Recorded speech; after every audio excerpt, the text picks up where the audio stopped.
Oh, wow. Look at this. Okay. The NBA Finals, David, this is bringing in. We've been doing it for a long time, but now we're doing it with potentially one game left in the NBA season. Special surprise guest, Tom Haberstroh. Hey now. Hey. Hey. How's it going, man? It's going well. Thanks for having me today. No, it's fun. So this little thing happened, which is, I don't know how long I spent this morning making preparations for this very show and kind of settled on this theme of like, well, actually, Judy, can we watch the play? Can we watch Jrue Holiday brilliantly just rip the ball from the hands of Devin Booker? Let's just see how this goes. Gets inside, leans in, knocked away and stolen by Holiday. Phoenix has to foul, and a pinnacle ball throws it down. Maybe you guys have already seen that play. I don't know. Well, some of us decided to stay up and watch it live. I don't know why you'd do that. I have a DVR. This made me think about Sun Tzu's Art of War has this thing about attack him where he is unprepared, appear where you are not expected. David, you wrote a story in March about what you're calling the Suns' easy bake oven, which is, I'm going to quote, what the Suns do, every team could do. It's no Cuisinart, that's the Warriors offense, but it's also a far cry from isolating a dynamic scorer. Maybe this is the easy bake oven. They're making defenders think. A lot of teams have a star who gets to cook solo. In Philadelphia, that's Joel Embiid. In Phoenix, that's Booker. But unlike the 76ers, what follows for the Suns is nuance, resulting in shots from all over. They're in the league's top half for shots in the paint, from the post, and from the elbows. Like most of the success in Phoenix, it's happening collectively, not just because of one player. This is a healthy system. Players have learned to play jazz together despite being relatively new teammates. You talk about how Mikal Bridges and DeAndre Ayton have huge numbers of buckets just from catching the ball in great situations, rolling to the hoop. And basically, the buckets are coming from everywhere. I was thinking about that. I was thinking about the Art of War. And then and I'm settled on this idea of like Jrue Holiday had a pretty good idea where this attack was coming from because Devin Booker has been kind of turning down the easy bake oven to become a solo scorer in the last couple of games. And then Tom tweeted basically exactly that. Like Tom tweeted, go ahead, Thomas, or you can take over. Yeah. So this morning, over the weekend, I was kind of thinking about this a lot.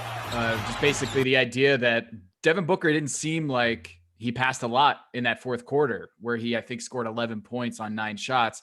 And so I actually watched the tape, charted every possession for both teams in the fourth quarter, and found out that Devin Booker passed 4 times. That's it. 4 times in the entire fourth quarter and took 9 shots. And he made a good number of those shots. But I think the interesting thing is that Jrue Holiday left one of the best 3-point shooters in the NBA in Chris Paul alone on the 3-point line to go triple team. This isn't even a double team where it's like, oh man, we got to make sure that he gets stopped here. PJ Tucker already walled him off and Giannis, and then Jrue went to go triple team him with the knowledge, probably the feel of when Devin Booker gets the ball, he's not giving it up. And so I'm okay. I'm making a gamble here to leave Chris Paul open at the 3-point line, and it paid off in a big way in that moment. All right, David, I know you want to talk about this. No, yeah. So, yeah, I mean, we, as a coach, we would say Jrue made a play, right? It's based on IQ, intelligence, instinct, that this guy, they're down 1, right? They're down 1. 1-point game. They don't need a 3 to tie, right? Booker is going to take this shot. I would argue that play is a result of, well, not really 5 games. Now it's been 3 games where the Bucks and their defensive length and physicality and strategy and execution combined have turned Phoenix into a one-man wrecking crew. They've guarded their threes better and better to the point where they only got 19 in the last game total. Remember, they made 20 in game 2. They only got 19 total in game 5. 19. Yeah. They only attempted 19. Right. They only took 19 shots. Right. They made 20 in game 2. So this is what the Bucks have done to Phoenix. And you can argue, I think you guys are arguing this to some degree, Devin Booker and Phoenix has somewhat let it be done to them. Instead of fighting, like we've got to find other ways. And I wrote this, pinch post action, low post stuff. There's things they can do to try to keep Milwaukee guessing.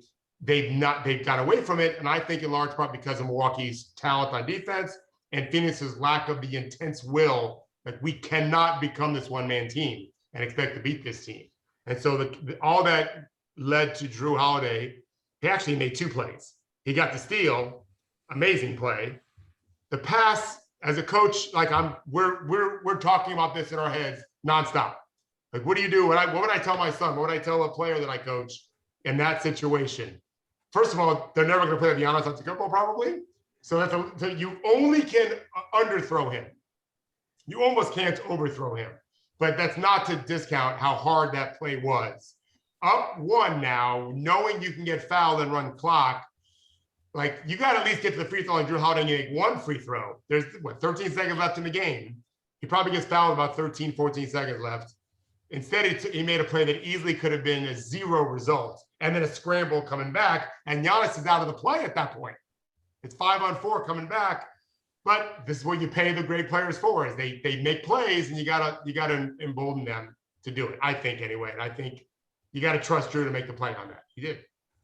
Jrue, please don't ever talk to Jrue Holiday about this, because Drew's job is to delight Henry Abbott. And throwing the lob in that moment is, oh, it's delighted me too. I'm like, no, what are you doing? Wow. Yeah. There's one other part of that play though, which was, Chris Paul is so smart. He sees, he's like, he's going to guard Jrue, and then he sees, oh no. And so he does they would murder you in pickup for this. They would actually they would put you in handcuffs and lead you out. Like, you're never welcome back. Like, he turns his body into a human missile and goes to assault an MVP candidate, possibly to end his life. And this was good basketball. I mean, it turned out to be bad basketball, but this was it's a weird thing that these Chris Paul ref games are like. A lot of the fourth quarter was Chris Paul just fouling people for some strategic advantage, right? He just throws himself at Giannis. He was a little late, almost worked, but which did result in one of the weirdest things. Giannis makes the bucket. And then, of course, as Chris Paul knew, misses the free throw, but then does the crazy no-look back tap. Is that good basketball? What about that play, Coach? Also, a huge mistake that worked out. He made a play. Yeah. But who was it that almost got it? Was it Crowder? An inch away from getting it, and they have a run out the other way. I know. Like, you tip it up in the air if you want, but unless he had a feel, and these guys have feel, you guys have played. Sometimes you just have a feel for where players are on the court. And maybe he felt like there's an open spot. They do. These guys take pictures in the brain, like they map it out. It's brilliant. But still, it was a risky play that he did. Great play, but a risky play. I'll also point out, as the resident Chris Paul apologist on Twitter in the NBA sphere, is that Devin Booker had almost exactly same play in which Giannis Antetokounmpo made the dangerous push, grabbed him on the arm when Devin Booker was on a fast break, and Giannis ripped him just sideways in midair with very dangerous play, totally erased from our memory when Chris Paul does it in the clutch. And that's deemed a very dirty play by Chris Paul. But it's one of those moments that me watching the play is back in high school or even in middle school, being coached what to do on a 2-on-1 fast break as the defender, the lone defender. Coach, what is your, I guess, your strategy if you're Chris Paul and Jrue Holiday? Do you stop ball, or do you play in between, or do you just make sure that Giannis does not get the ball in that spot? Or just be taller than Chris Paul. No, it's C for sure. Chris, again, it's the blink of an eye. It's so rare to see these 2-on-1 runouts as the game is winding down in the last 15 seconds, right? A 1-point game. The play there is you've got to stop Giannis. Giannis is the threat, not Jrue. Jrue Holiday wasn't going to get a layup. Other guys were coming. Jrue is going to try to dribble the ball and get fouled, let other people foul him. Your job is you can't let the gigantic 7-foot super athletic freak of a man go get an easy dunk. And I just think it caught him by surprise. I don't think he thought he was going to do it. Yeah. And then somebody realized, oh my God, like all of us, like, what are you doing? Wow. It's just, that's what's delightful, is when they just make these incredible plays. And it happened all the time in this game. I mean, both teams, the shooting was incredible. The shot making, and the refereeing was old school. We're letting the players decide, because Jrue might have fouled him, just to be clear. He might have fouled him on that play. And there was no way they were calling it, because they didn't call the other 5 complete muggings, in a sense. Really aggressive. I'm taking your wallet. I'm taking your ball. Yeah. This is the way basketball is played sometimes. Pat Connaughton's flying around everywhere. Bodies are rolling. The refs I clearly had a directive. We are not blowing these whistles unless there's blood. And that's why game 6 is going to be very interesting. Phoenix is not happy. And Milwaukee's trying to win a championship. It's going to be a very intense physical game.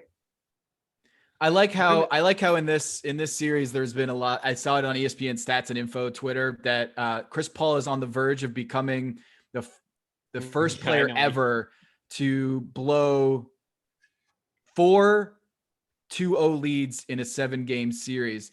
And I just find it hilarious that I think people would rather him get swept. Is that what the idea in that tweet is like? Going up 2-0, we're now going to use that against you. You should not win 2 games in a series because we're going to make fun of you for it later. The lesson in that, the moral of the story, Chris Paul, is make sure you just get swept or don't hold a lead in any series. Or don't make the playoffs. Avoid it all by just being bad. Yes. Going up 2-0 in a series, we're going to make fun of you for that later. Like, it's the corollary of the 3-1 Doc Rivers has blown X amount of 3-1 series leads. And I'm like, there have been so many worse coaches that have not won 3 games in a series. And we're not blasting them nearly as much as we are just roasting Doc Rivers for blowing 3-1 leads. The same way we're roasting Chris Paul for blowing 3. I'm not roasting him. And I just want to say one thing, Henry, because I know you have something to say. This is not about Chris Paul. This is about Jrue Holiday. If you built in a lab, or if I built in a lab, the perfect on-ball point guard defender that wasn't 6'10", okay, Ben Simmons is not fair. It would be Jrue Holiday. And after game 1, as I think a lot of us predicted, Drew's job was to make Chris Paul's life hell. And so Jrue is doing that, and Chris Paul is 36 and might have a broken wrist, as it turns out. We'll find out. And he still had 20-plus points in this game, and I think 1 turnover. Yeah, he should have had 3. He had 2 other bad passes that ended up being turnovers. He only gave him 1. This is not a Chris Paul story. At 36 years of age, it's amazing they're there. This is a Jrue Holiday defensive story. I feel like Chris Paul's like water. Actually, no, I'm going to say a different analogy. I think Chris Paul's like Sam Hinkie, which is basically every little thing the rule book will let you do, we're going all in on it, right? And so to me, like Chris Paul often does the things that expose what the league sucks at. Right? Like what the refs are bad at or what like the rules are bad at, right? Chris Paul's just, he's the water that finds the crack, right? Like, I love that about him. No, well, I love that about him, but that doesn't mean I'm not going to be like, fuck, I wish we could have a game where one MVP candidate doesn't throw his body like a missile at the other one. I'd rather have basketball, right? Like basketball, like you teach it to your kids and like we play it ourselves, right? Like I'd like to have, like the flopping, etc., right? Like just the ref games are every play, right? And I love that he wins. I hate that, or in another analogy, like he's the guy who helps our business not paying tax, right? Like I love that he helps our business. I hate that focusing on the IRS rather than the customers is how you win, right? Like he's our offshore banker, right? And so to me, I'm like I wish that being the most competitive mofo in the league meant being better at basketball and less good at like making refs hallucinate. Does that make sense? Not really. Yeah, but let's not act like that. Let's not act like everybody else are not like, not every other player is doing similar things. Maybe not to the same extent, right? Like, oh, he's the best at it. He's the best. Honestly, like backhanded I'm sensing a backhanded. He's the best at making me very angry about loopholes in the game. No, and exploiting I think loopholes. the league, if you read my work, I think the league's poorly administered, right? Like, I don't think the refs have been well hired and trained. I think most teams are poorly run. And I think that in this kind of shitty regulatory environment, like Chris Paul is forced to basically be a cheater to be a winner, right? Like there's a moment in this game where it was the dead ball and it's late in the game and you can see his eyes are going crazy. He's reading what every single person is doing, right? And I know that to win at this game, we at home think, oh, he's reading all 9 other players, right? It's like, no. He's reading all 12 other players because 3 of them are referees and he's fucking working them better than anybody, right? Like it would be great if he got to play in a league where he could look around the league at 9 players and master that game, right? That would be basketball. This other thing, it's just like, no, I literally love him for it. I'd love to have him on my team, but like just like the tax thing. It's like, do you feel great about your business when your best skill is moving your money offshore? Like, not quite as good as if we're just good at customer service, It's a little. You would not have liked me as a young coach then, because I was doing the same thing. Where I was trying to find every advantage. No, I wouldn't. Cheating is not something. If the ball went off on my guy, I just pointed the other direction. Like, I didn't want the referees to think I was lying. I just said I love him. I do love him. I wasn't lying. I would have loved you too. I think that you expect competitors to be competitive, right? What did he do, Henry? What did he do in that play you didn't like so much? Was it the intentional foul on Giannis? No, he didn't. I don't like that. There was a moment. Here's Jrue Holiday, and then he sees, oh crap, the ball's going over there, and then he stops playing basketball. He just turns to a wrestler. He just books over there and just rips them down. Like, he's just like, he is not trying to get the ball. He's just trying to lay a foul on a dude, like, so hard with the finals on the line. And I'm like, oh, it's too bad that he's not trying to stop the ball. And he got penalized for it, not just in the foul, but also he made the bucket. So, like, I mean, there was kind of this like karmic payment for that risk. But not playing basketball, well, guess what? You lost the game there. He was over. Yeah, that was an overwhelming. I mean, this is not unique to him. Guys do stuff like this in those situations. This guy's a foot taller and a decade plus younger, right? He could jump 18 inches higher. Like, he was fucked anyway you look at it. Yeah. Yeah. No, I mean, it's just he shouldn't have fouled him. He should have realized. Exactly like Apple having all of its profits in Ireland, right? It's exactly the same thing. It's like, I hate that that's what they have to do. Like, I don't hate them. Of course you want to win if you're Apple.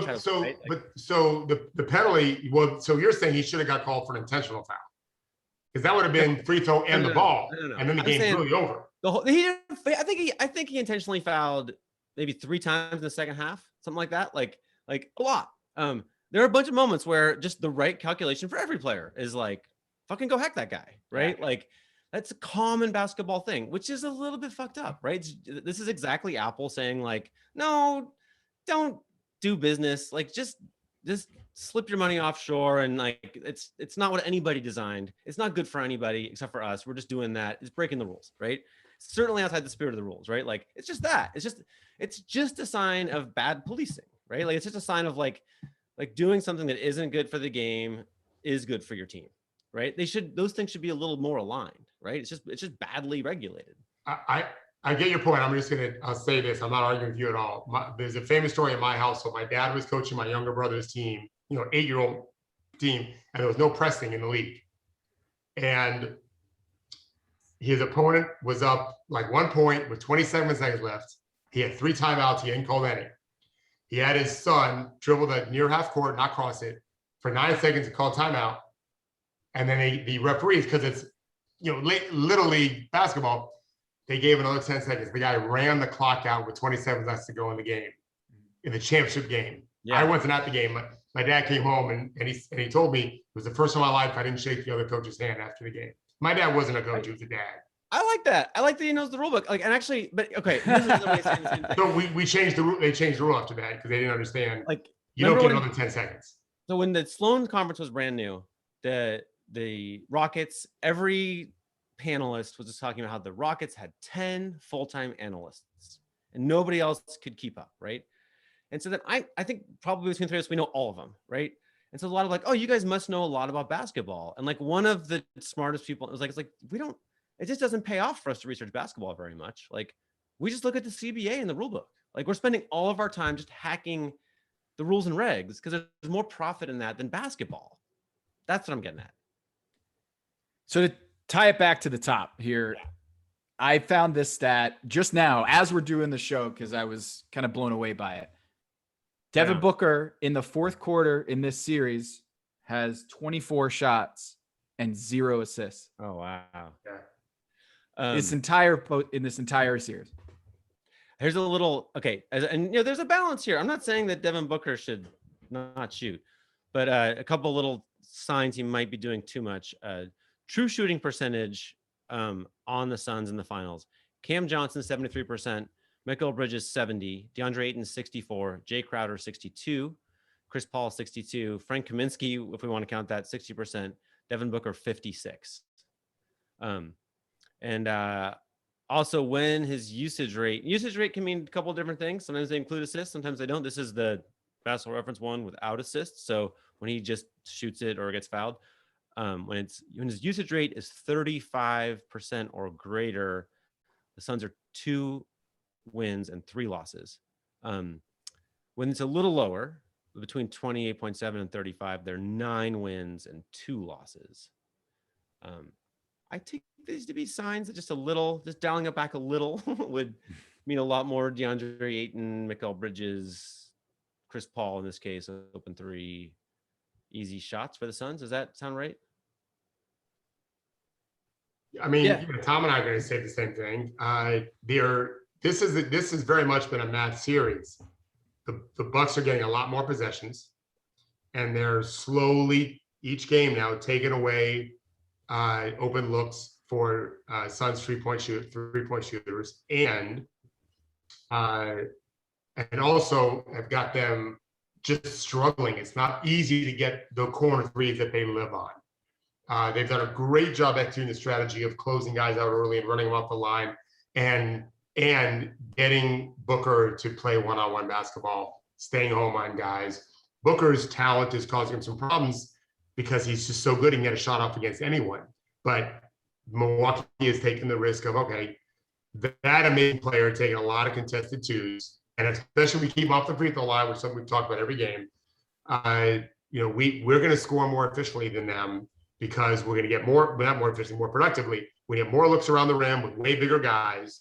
And, we're shooting pretty good too. And it's working in favor barely for Milwaukee, but that's enough. We've seen it 3 straight games now. Yeah, I think it is part of the game plan for Milwaukee to let Devin Booker get drunk on hero ball. Because right now there's a lot of hero ball going on in the fourth quarter. He's hitting some incredible shots. Like some of his leaners, some of his fadeaway jumpers, the 3-point shots over an extended Giannis, like crazy difficulty on these shots. The problem is when you get drunk on it, like when you start getting in your head about like, this is good basketball, that's when it can come back to bite you in the NBA finals. They're so close. The Phoenix Suns are 2 wins away.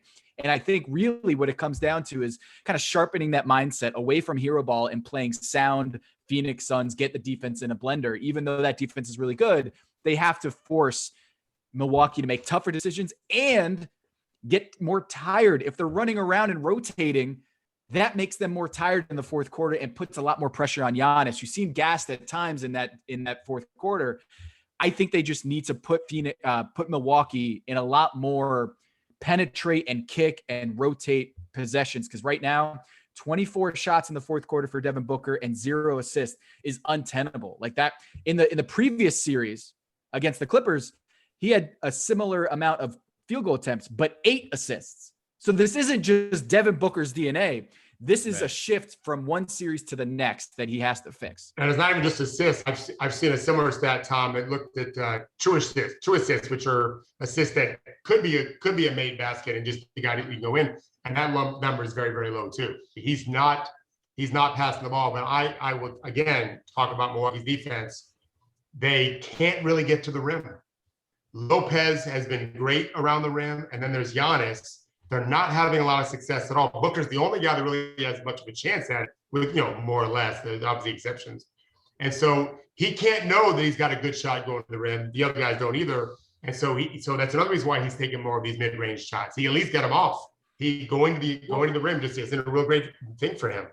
So let's say that in Game 6, if you're Monty Williams, perfect. Devin Booker's taking like 70, 80, 90% of the same exact shots, right? We're really just arguing about, 4, 5, 6, 7 possessions where like there's a marginal choice about like there is a cutter, there is a Mikal Bridges or whatever. And like, if you're right, David, that like they absolutely can't get a look at the rim, I don't think we'd have Mikal Bridges shooting 70% in the series, right? Like to me, like he's taking only fantastic opportunities when, I'm not saying that he's in any way the talented scorer that Devin Booker is. I'm saying that, that he's playing very safe or DeAndre Ayton, who is the biggest player in the series, right? If he's shooting 64%, what do his next 2 or 3 halfway decent looks look like? They're probably better than Devin Booker's 56%, right? Like, I feel like if you for sure a little bit, he should be passing more.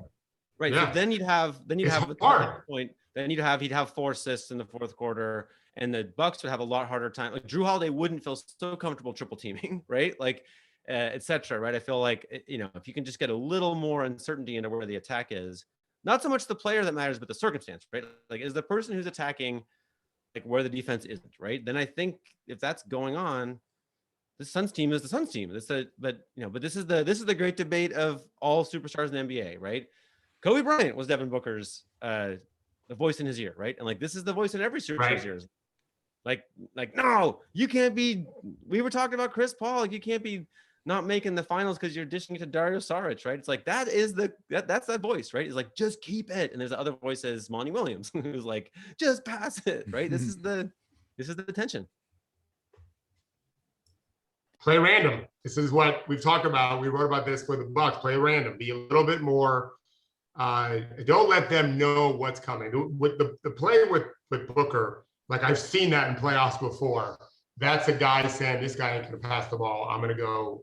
I mean, it's a risk. This is just like the lob is a risk. There is going to be a risk reward thing that they do in these situations. It helps to have a little more confidence knowing that this guy is going to have the ball still. He's not going to make the easy pass. And Booker hasn't been making the easy pass, which is what we're talking about here. If you do, you might get another look. The Bucks have struggled to guard ball screens in this series. There's lots of possessions where, especially when Book is in the game, which he was on that play, Book wants to go home about Book. Brook wants to go home all the time. And so Crowder had a wide open three. Torrey Craig always has wide open threes because they're not, I don't think you'll see him again, maybe, because they're not guarding him at all. Although Monty being a spiritual guy, maybe we'll give him a chance again, but it won't last long because they are not guarding him and he's missing. But Brook wants to go home, and the pick and roll has caused some problems because Brook Lopez constantly wants to keep going back to the rim. Yeah. Torrey Craig's like minus 31, I think, per 100 possessions in the series. I don't know why he's been so terrible, but like Torrey Craig? Yeah. I have a theory, and I'll leave on this. I have a theory. Yeah. What if he is a super agent for the Milwaukee Bucks? Double agent. Double agent. Nice. Yeah. Double agent. Former Milwaukee Buck Torrey Craig earlier this season. Now sign him again next year. We'll know. I got to run, guys, but it's always great to be with you. Thanks, and Tom. great to reunite here on during the finals. So thanks for having me on. Great minds think alike, and so do we. All right, take care, man. Gerard's in the chat. Just I think he wants in on this. Like we have a lot to talk about. But Gerard, I think I feel that you want to join us now. Is that right? Are you here? Is that a good thing for you? There he is. You have this sense where you can feel it through the chat, right? Like you're like, or it's our hours of conversation like that you have like in your memory bank that this is a touch point for him. I know he's getting worked up about this. Well, my question actually is, what is it's like a chicken egg thing, right? Like, what is the problem in the fourth quarter? And this is not unique to the Phoenix Suns. Like every team does this, right? We see it. They play one way in the regular season or early in the playoffs, but for whatever reason, late in the fourth quarter, all that fancy blender, Cuisinart stuff, it just stops. How much of it is the defense making it stop? How much of it is, well, they have a superstar who's gone to hero mode, so his teammates no longer go Cuisinart, they just stand and watch, right? Like, or is it the superstar says, damn it, they're not moving, fuck it, I gotta go do it. Like, which is which? Like, that's like, what's the chemistry in that soup that happens late in fourth quarters? Well, there's one, I mean, there are a bunch of elements, and I don't know the answer to all of it, and David knows more than I do, but I'll tell you one more element that for sure is real, and I've had coaches tell me this on the record, is if you're the coach and a non-superstar takes the shot and you'll get fired. Yeah. Sports radio is all about you the next day. Yes. Like Kobe made 25% of his crunch time attempts in his career, but nobody ever got fired for getting Kobe Bryant the ball, right? Like it was a bad play. The whole defense knew what was going to happen. It didn't go in, but Phil Jackson's fine, right? So Phil's not going to force Kobe to give it to open Derek Fisher. He's not going to do that. He didn't do that. So I think there's like whatever forces of teamwork there are on the team, they're a little reticent in that moment. Mm-hmm. So, but let's also think about this on the player side. Book tried to say this on our show the other night. This is his first playoff run, period, right? I was lucky enough when Jordan passed the ball to John Paxson. I was watching that game at a five-star basketball camp, and one of the key coaches there is a Hall of Fame high school coach named Joe Petruccelli from Alter Bishop High School in Alter, Ohio, who coached the Paxson brothers. That's why he's in the Hall of Fame. Those are two really good brothers to have on your team. And the next day at breakfast, maybe or whatever, he had talked to John after John Paxson hit that big three. And of course, I'm sure there were articles written too, but we didn't have newspapers at these camps. Coach Petruccelli talked to Paxson either that night or the next day, whatever, the next morning. And he said, Jordan told me he's throwing the ball to me. Like, imagine Book being Jordan, knowing the Calvary's coming for sure, down one. They're sending two to me. Him saying to Chris Paul, because you see the lineup, I'm driving left for sure. He loves going left and attacking the second box. Chris CP, I'm throwing it to you. That's all he had to do. He knew Holiday was coming. And they also must have known Giannis was coming to help, and PJ had cut him off. That's an easy kick out three. I don't know if Chris Paul makes it. They missed plenty of shots. I know they're not playing. They missed 6. They missed 6 threes, but they were due probably for a miss. But yeah, then now the question now is tomorrow night, if the game is close, does Book now realize they're not going to let me get the shot off easily? I need to make the easy pass out, not the hard pass, the easy pass. That we'll see. We'll see how he does.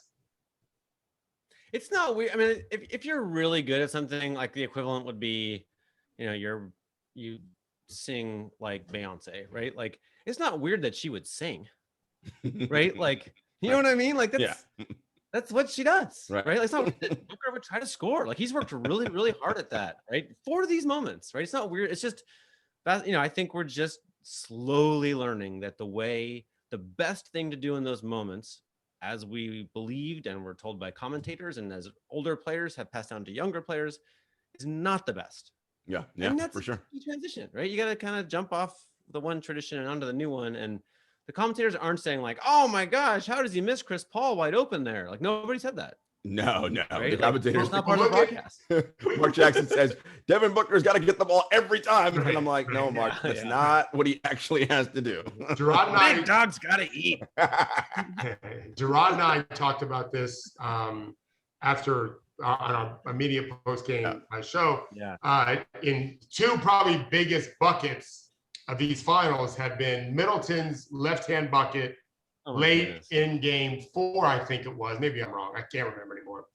Off a pass from Jrue in transition when Jrue was 4 of 20 in the game. And then Jrue Holiday's lob to Giannis. Well, argue should he wait and got fouled? You can argue that. He made 2 unselfish plays in back-to-back games and won both games. And they both got as easy a shot you're going to get. For Giannis, by the way, that's a 99% finish. Mm-hmm.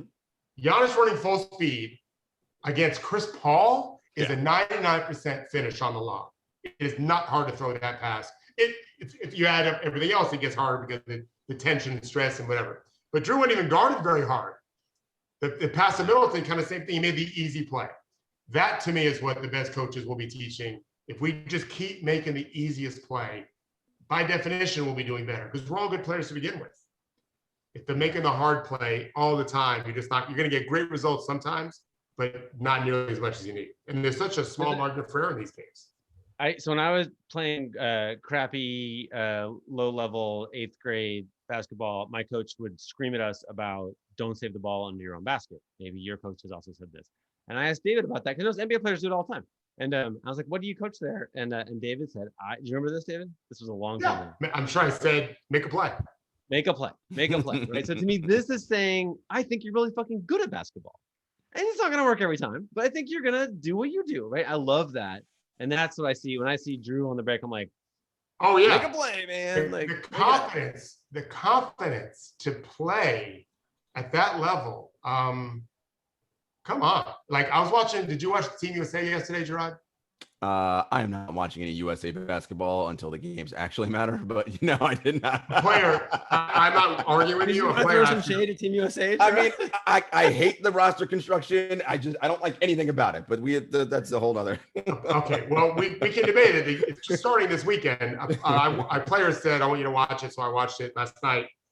And the kid Johnson from San Antonio played very, very well. But this guy wasn't a lottery pick. Actually, I don't know where he was picked, but no one ever, I mean, he's a good player, but No one ever thought he'd be any kind of star. He's on Team USA, and he's balling with KD and Dame. Mm-hmm. And he acts like he expects to be there, which is the trick. Like, I thought that was why I bet on Jrue for Game 5 on our show. As horrific as he was in Game 4, knowing him a little bit the way I do, I just felt like, I'm fucking Jrue Holiday. I was the Gatorade National Player of the Year. I was drafted number 16 after averaging 18 points a game as an 18-year-old. I can do this. And he did. That you need some of that ignorant swagger a little bit, right? I can get this done. Now, Drew's earned it. So, yeah, this guy's making plays. You got to let him make plays. So, did you read Ramona's story? You want to show her a story about Jrue after that game? I did not. It's quite beautiful. There's like a Drew's dad was basically like, he's a great guy.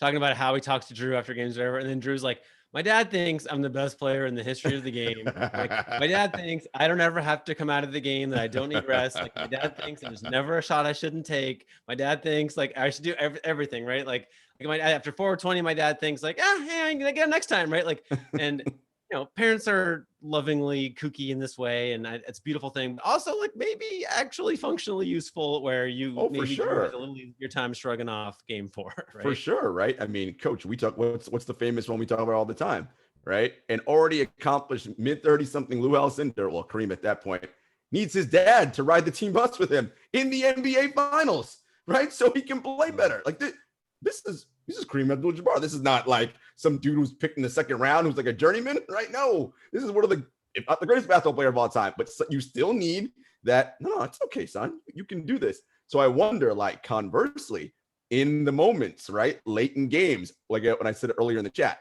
it's under 4 and it's a 1-possession game, and you don't have that temerity and that confidence like Devin Booker. Like, what are you feeling in that moment? Are you like, shit? Are you paralyzed? Like, I can't cut right now because if I get the ball, like, I don't know, right? Like, I'm sure that happens, right? Like, and so how is all of that being measured as Chris Paul is coming down the court, Devin Booker, or what have you? Like, I think they all feel that stuff, right? Yeah, you're talking about being a little gun shy. Yeah. I don't think that'll be his issue. I think he's just kind of, I mean, to me, how willing are you to be coached? If he's willing to be coached, that means the Suns coach said what Henry said earlier. Hey, Devin, after one dribble, you saw Jrue coming. Just throw the ball to Chris. Just make a play to Chris. He'll make a play too. He may not shoot. Right? Chris Paul's not just looking to gun the ball. That's you're hoping that they coach him up on that. And it may not be enough. Like, then now they got to go on the road. It's not easy. I'd say if Phoenix wins Game 6. Oh boy, it says a lot about their team. A lot about their team. This is not a game for the faint-hearted. They could get blown out. They could just realize we're done. But if they make it really competitive and or win, huge credit to what they've done, because this is a tough one. I had this. Okay, Chris Paul's, we don't really know how banged up, but David, you said that he was. Tell me what you said about seeing him playing injured in Game 5. He looked. Who, me? Yeah. Yeah. I mean, there was a period of time where he wasn't dribbling his left hand. Yeah. He had a couple of turnovers where they were bad passes, where he needed to take one more dribble, and he just didn't, and threw it. It was just off rhythm. Yeah. And then just wasn't using it at all. Late in the game, he did. And so Gerard and I talked about it. In fact, Gerard, I told Henry, I give you a lot of credit. I asked you, Gerard, what's going on with Giannis? Why was he so amazing in fourth quarter when he was just so average for Giannis in terms of effort sometimes. And I thought you were going to say, which what I was thinking, which is more anxiety, stress, PEDs, whatever. Something's going on with him. It could have been Alka-Seltzer Cold Plus. I don't know. But he just isn't able to move all the time, or he's just anxiety ridden and stiff because of it. And then you said, I think it's all about the knee. And I think you're right. And then I said, oh yeah, it might just be pain management. Same as Chris Paul, where you pick in your spots until the adrenaline takes over. And anyone who's played knows what that means. And who's coached knows what that means. And it's not ideal. It's definitely not ideal. What Giannis is doing on that knee is pretty amazing. Yeah. Chris Paul had a good Game 5. He just wasn't extraordinary. Yeah, I mean, you can see it with both of them, right? Like to play the way, especially Giannis, to play the way he does all game on that knee. Well, it's going to come a cost at some point. I can't do this for 42 minutes a game, right? Because it's probably going to, do more damage to it. And so you see it, right? First, you're like, oh, why isn't he double? He didn't jump for that one. What? he's making business decisions, right? And there's nothing wrong with that. Like you have to be like, I can't be off the floor or else we're not winning, right? So late in the game, I have the adrenaline now. Now I can run down, grab the alley-oop, do all the things, right? Because I didn't do it in the first and second quarter. And with Chris, like as you said, Coach, so brilliantly, no left-hand dribbles, and then fourth, no, I can't turn the ball over here. I'm gonna whatever Payne is shooting through up my arm, I'm gonna deal with it here because we have to get into a good possession. And I think that's the finals is a war of attrition, right? This is what this is. Yeah. And when you can smell the end, it's different to feel pain, right? So I've noticed this. Like a lot of runners are like this. But like if I'm doing like repeat 400s, like I am very often the person who will shave 3 seconds off on the last one, because on the second one, when it feels that kind of painful, part of my brain's like, you got to hold something back, right? Yep. On the last one, nothing to hold back. No, you got like 29 seconds of pain left or whatever, and then you're done. So it's like it's easy to just suck it up for me. Like I can see with your left hand that might be the same thing in the fourth quarter. Same thing with elite athletes. They're just much better than we are. Same idea. So here's my thing. Like if Chris Paul's banged up and if Devin Booker's mobbed, I would like to just point out, and if the Suns are underdogs now, right? They're going into Milwaukee, having lost 3 in a row with defense that's really given trouble. Like DeAndre Ayton is the secret weapon. Like this is the player who has by far the best plus minus on the Suns roster in this series. Like this is the guy who isn't easy to defend, and for anyone on the Bucks roster, I just feel like here's a radical statement that I don't even think I support, but if the Suns win this championship, DeAndre Ayton finals MVP. How do we make that happen? Let's reverse engineer that, right? Like, you would not be wrong, right? Like it's just that's not, we don't do that. We give it to the leading scorer of the team that wins, and that's going to be Devin Booker, right? If it is in fact Phoenix, but you would be correct. But this is what I asked Coach Thorpe, right? It's not that you don't want to go into old school 1990s, throw it into Shaq and post up, right? That's not what you want. No. But how do we get DeAndre Ayton more touches and more opportunities to have that 70+ shooting percentage, like just put on full display, and maybe put Giannis in foul trouble or whatever other big man is guarding him? Like, can they do that? Is that a schematic adjustment that they can do, Coach? Well, they switched a lot. I watched the game again today. The Bucks are switching more. Ayton bullies that with a shot at the rim. Like you got to get a shot up, but the pick and roll won't be as effective. They're mixing up their defenses, so sometimes you get drop coverage, sometimes you're getting hard head to recover, sometimes you're getting a switch, and so that variance, knowing that Chris Paul wants to do his thing and Book especially wants to do his thing, means that they're not always just going to read it and say Ayton's the choice every single time, right? Oh, of course, yeah. Yeah, there's not gonna do that. But Ayton is also, I mean, to Henry's argument, Ayton's their most important defensive player because they simply don't have anyone else to protect him at the rim. Nothing.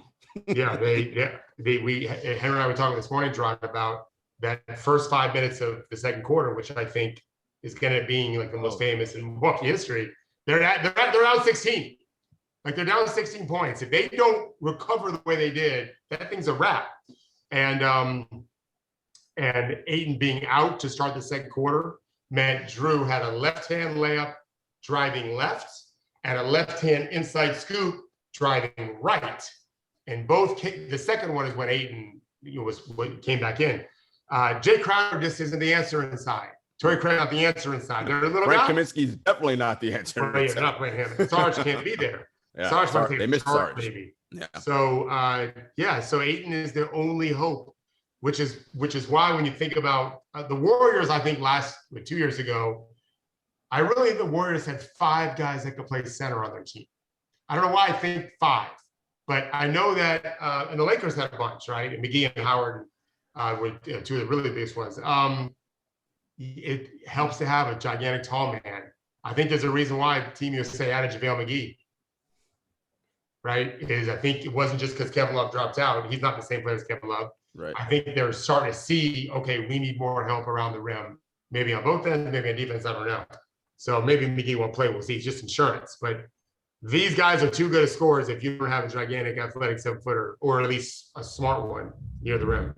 The basketball rim is still 10 feet above the ground. Yeah. So size still matters in this game. And I imagine this offseason, if it doesn't work out for Phoenix and they lose, GMs are going to be like, we need a younger backup center to go behind Ayton. Oh, we're doing Harry Giles deals right now. You're giving away Harry Giles? He's not a center. Yeah. Henry's like, please take him. I don't want him. Actually, I'm a big fan. He just never gets on the court. Like someone should play him. Speaking of Zach centers, Collins from you. Speaking of centers, Brook Lopez had himself a very important stretch in that five. I don't even know what his box score was. He might have double figures, but in that 5-minute stretch, he was very important. I remember Giannis wasn't in the game. Mm-hmm. That was Yeah. he was. Let's go through those 5 minutes, David. We have 15 minutes to talk about 5 minutes. I think we got this. Let's do it. Okay. Do you want to walk us through? You want me to talk through it? It's on the doc. Well, yeah. Otherwise, it'll just be me talking for 15 minutes. So why don't you lead and I'll jump in when I need to. Yeah. All right. So let's talk about the first missed layup, Torrey Craig. Tell me about the first missed layup. Torrey Craig. This is riveting podcast. First possession, second quarter, 16-point game, 37-21. Torrey Craig goes right downhill. This is, how tall is he? 6'7", 6'8", Gerard? 6'7"ish, yeah, about that. Right. 6'7". Driving right hand, he's right-handed downhill. Brook Lopez is playing drop coverage. He cuts off, I think it was Book. So now Craig's driving. Lopez recovers, and that's 14 feet of long arms. And Torrey Craig barely hits the rim on a right-hand layup. There's no angle there. Lopez is so tall. Craig is not a great bucket getter. High off the backboard, hit the back of the rim. That's a Brook Lopez play. But he made 2 plays. As Henry knows, I really preach that. In the NBA, be greedy, make 2 plays. Lopez forces the miss, hauls his ass down the court. The Bucks are pushing, again, down 16. Craig is behind the play because he fell down trying to make the layup. Lopez runs down the court, gets the ball like a little, I don't know what they call it. They don't give the list. Maybe a 7-8 foot floater in the lane. Not an easy shot, by the way, although he and Ayton both can make it. Ayton's better. Great play by Brook Lopez. All of a sudden, it's 14-point game. It's not the game changer, but Craig makes the layup. It's 18. Like, when you're so close to 20, there is a stress point there, you know? And then Lopez will not leave the paint. Jay Crowder, who is killing it from 3 after game 1. I mean, the most open 3 you'll ever see in an NBA Finals, and he misses it. And the Bucks come right back down. Holiday, Portis and Lopez are both in the game inside the paint, which makes you think it's too congested, right? But it's not the offensive players that make something congested. It's who's guarding them that does. Well, who's guarding them? It's Crowder and Craig. Little guys. Holiday is about their size, drives left hand, power layup. Crowder is defenseless. And all of a sudden, it's a 12-point game, right? And so that's where you start getting momentum. And then Torrey Craig misses a 3. Torrey Craig, a wide open 3 because Brook Lopez wouldn't leave the paint. Yeah. So we kill them for not leaving the paint, but it works sometimes. Are you saying this is a make or miss league? Is that what you're telling me? Well, but I'm also saying it's the Bucks' strategy. I don't think it was their strategy to let Jay Crowder shoot that, by the way. I think the Bucks messed up. But I definitely feel like when they saw Torrey Craig, God, fuck that. Like, I mean, they hustled from behind. They were playing zone, really. So if you have one guy, by definition, if you have one guy guarding an area and not worrying about any one man, you're in a zone. There might be a guy playing some man-to-man principles, but you're zoning up around him. In this case, they were kind of zoning up around Lopez's one-man zone in the middle. And then, so again, 12-point game, Holiday comes down, uses the ball screen. Chris Paul fucks up and goes underneath it. Why did he go underneath it? Because it's Jrue Holiday, who was 4 of 20 and just had a bad first quarter. I'm going under it, and he nails the 3. And all of a sudden, you're in single digits. That means something to, it shouldn't. Mathematicians don't care. Analysts don't care. Players pay attention to that. Emotionally, it means something for sure. Yeah. You feel that. Like, right? 16-9. 16-9 is significant. You play a lot different, down 20 than you do down 6, right? Like, it's just human nature. You will. Yeah. So there's go ahead. and from that moment on, so now Jrue's been through the finals, now making an active. Now we have a Sun Tzu Art of War moment where, like, for the rest of this run, the Suns defense doesn't know where the attack is coming from. Right now, we're getting Bobby Portis and Brook Lopez, and it's all over the place now, right? Well, and that's what made this little 5 minutes so good, Henry, is that Giannis wasn't even in the game. And Middleton got a nice, came off the screen. I think it was a Lopez screen, hit like a 12-foot baseline jumper. That was nice. But yeah, their best scorers scored 2 points combined. It was Holiday, it was Lopez, who got a wide open dunk off a kind of a steal situation. And then Portis made a corner three. Yeah. And you know, we have a game. And the other thing to think about too is after the 5 minutes, and I don't want to go into it more, they tie the game. Right, it's Connaughton to 3 to tie the game, a quick play in transition. And on that play to tie the game, I think it was Crowder was back, Portis in the corner, having already made a 3. Connaughton's on the wing. Connaughton has the ball. He fake passes to Portis, who shot 47% from 3 this year. And Crowder, I think it was Crowder, goes home to Portis, treating Connaughton the way the Bucks treat Craig. Right. And Connaughton nails it. Tie game. So now here's the key. The Suns come right back out of the timeout. I don't know if it was a timeout. It's on the thing. I'm not looking. And they go on a 5-point run. Mm-hmm. But this is the whole point, guys. When you close it from 16-0, 5-point runs are a flea.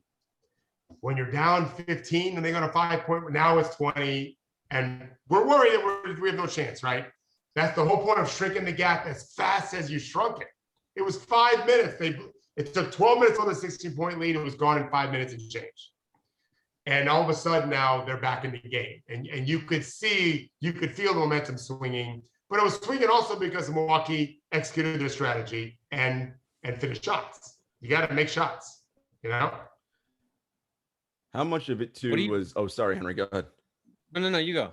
I was going to say, how much of it too, Coach, was a young team? Because like, as much as we love Phoenix, like, these guys don't have any, besides Chris, have playoff and Jay Crowder have playoff experience. How much of it was that, oh, we're up 16, like, you know, letting go of the rope a little bit, right? And not realizing, no, it was the NBA Finals, man. We got to keep hammering. I mean, that's the question to ask. You're right to ask it. I don't think that, and we talked about this on Friday's show, veterans make mistakes too, right? I don't think I saw a casualness out of Phoenix at all. I thought I saw Milwaukee just play much better. And in Phoenix's case, they missed some shots. I mean, wide open threes, you expect them to take it, not necessarily make it, but to take them. But there's a problem. Milwaukee has a lot of guys that can guard a lot of guys. Phoenix doesn't. They only have one guy to protect the rim. Milwaukee's got at least 2. I wouldn't say Portis is a rim protector. Phoenix has no off-the-bench energy guy. Cam Johnson is a three-point shooter and a good basketball player, but Portis comes off with energy, and so does Connaughton. And I think that's why he's not starting. I think to Henry's point earlier, I think Bud realizes I can play PJ Tucker, who's not doing a fucking thing for us. But he's not hurting us either. And let my other guys do their thing, because Pat and Portis come off the bench. I mean, Pat Connaughton makes plays every game athletically, and he's like the best shooter in the series behind, I think maybe Crowder's shooting better than that's it. And Portis is everywhere. Now, sometimes it's bad everywhere. The first time he gets in the game, he gambles to get a steal. Crowder's wide open, he misses. Portis comes running back to get the rebound and knocks it right off Jrue Holiday's hands out of bounds. And they get the ball back. But he also made some very important plays too. He had a very good and one in the stretch and the corner 3. Like, here bringing a ton of energy to those 2 guys. And I don't think Phoenix just has those guys. That's why I like Milwaukee to start if Giannis was healthy. I just think they're a better team. They've got more guys. What you're saying, that's Payne. It's supposed to be Cameron Payne as that guy, right? And he has been. I have a huge campaign, but he has not been helpful in these finals. He's also shooting less. He's not. I mean, this is where, to Tom and your point earlier about Devin, everyone's shooting numbers are coming down. You're getting less possessions to begin with, and everyone's shooting less, and Booker's getting more. And so you're totally right. Payne offensively has been a spark a lot of times. There's not a physicalness to his play. There's a quickness level and a craft level. Yeah, he's been. I give Milwaukee credit for their defensive presence. Your point, Henry, about the Bucks are playing with 7 dudes. I'm assuming you're not counting Jeff Teague in that. He's a minus $1 million in this series. It's so weird, to be honest. Like there are 3 Bucks who have really good. I mean, look, I'm not here to say that plus minus is telling us who's a good player. That's not the point of this. I'm just using plus minus as like what's happening in the game, right? Who was on the court when the Bucks played well? The shocking answer is PJ Tucker, Pat Connaughton, and Giannis. Like those are the only Bucks who have, been on the court consistently when the team does well. Bobby Portis is a little positive. Chris Middleton, Brook Lopez, Jrue Holiday are all negative, which is to be expected in a very close series. It's like tied, isn't it? Didn't Phoenix go into Game 5 up 3 total for aggregate score? Mm-hmm. And now it's everybody else is absolute like unplayable. Like Well, Bryn Forbes, we haven't seen Bryn Forbes right all finals. It's like, oh, we can't play this dude. I didn't even. I literally have little notes here of like plus 25 but for Forbes and Teague. I just wrote in a big circle. No, like I forget what the numbers are, but it's like absolutely terrible. I'll tell you this though. If you think big picture, which I think coaches need to do, I would not. If I was Bud, I would not circle Bryn Forbes with a no because of this reason. Milwaukee is just as capable as Phoenix is of shooting terribly. Yeah. We've seen it many times in this series. And I think Forbes, going to our point about swagger, I think he feels like I'm fucking always on. Yeah. Right? I think Forbes let that motherfucker fly. Yeah. Right. So I would be saying to Bryn Forbes, hey, lock in if I was his coach. If we're struggling to break the seal, that's the term we use, as if there's a seal on the rim. If we're struggling to break the seal, Brand, I'm going to come and run a play for you right away. Come in and knock that motherfucker down. Yeah. Well, and it's going to be 1 day off between Game 6 and 7. Yeah. And the Bucks, recapping, will have been playing 7 dudes all finals. Like, if anybody gets hurt in any way, somebody has to play. Yeah. It's probably going to be. If you're in Milwaukee, what you're saying really is you got to go all in on Game 6. Because first of all, Game 7 is on the road anyway in that crazy atmosphere. I guess they could win twice in a row there. It just doesn't seem likely. You're in your home crowd of Milwaukee's fans. I listened to Nick Nurse talk this weekend, who obviously knows a little something about winning a playoff game or two. He talked about that Milwaukee crowd. It's as impressive as Phoenix's crowd has been, except for the paleness and the mustaches anyway. Milwaukee's crowd has been, now they might be super spreading Delta all over the place. Because no one's wearing a mask. Definitely doing that. Except for Monty Williams, no one's wearing a mask. Yeah, definitely doing that. I think that crowd is going to be like, it's going to be the greatest night in Milwaukee history. I hope no one gets sick because it's going to be, whether win or lose will define it. But if they win, they're going to have 3 hours of fun before that because it's going to be a wild scene. Wild scene. Yeah. Yeah, that's a good reason though not to circle no around Bryn Forbes because no, I understand why you did it. Now Jeff Teague, different I'm not story. his coach. That's the important point. Yeah, I tweeted if I was Jeff Teague, I always fantasize a college coach say to a player like I'm gonna have to take your scholarship for that. Jeff Teague is a couple of those greatest errors. I may have to call compliance see if I can remove your scholarship for that. He's been really bad. Well, and you got to know. Jeff Teague's the portrait of this, but like, why are you good, right? Like, I think you have to know this, right? And if the answer is because you're fast, because you're quick, then we need to talk about how your skills are going to evolve as you turn 30, 31, 32, right? Because like when you are less quick. Right. I mean, you're right. He used to be so quick and fast. Super quick. Yeah. He's not he's not the player. Let's hope that Giannis. I want to see a great game. I want to see everyone be healthy. We've got 2 competitive games in a row now. It'd be fun to get a 3rd one in a row. I do think there's a chance for a Bucks blowout because they're also capable of shooting it lights out, like as we saw a little bit in game. So let's not be squishy. We have 1 minute left. Draw it. Who's going to win? God, Game 6, not the finals. Just game at 6. home. I gotta lean the Bucks. I think they're just better. Yeah. All right, David. What do you think? I feel the same. I think. I'm picking the Bucks. Wouldn't shock us if Phoenix won. These are great games. I mean, so many 1 millimeter difference in these things, but. How about you? You're just to be just to be The jerk. weird. Just I mean, I hope it's the Suns, but you know, It could happen. it can definitely happen. Who knows? It is not scripted. But what is scripted is that It's not it's noon. That's scripted. It's noon right now. It's exciting. It's a fun series. It really is. And then just, fingers crossed about the COVID. What do we have? The referee was out. Oh yeah, A Bucks Bucks coach. assistant, Giannis's brother. Yeah. Yeah. Giannis's brother. This is the COVID knocking on the door, people. Yep. All right. Good luck. Stay safe. We will talk to you soon. Thanks, guys. Thanks, Rod. Thanks, Judy. Sure, guys. Thanks, David.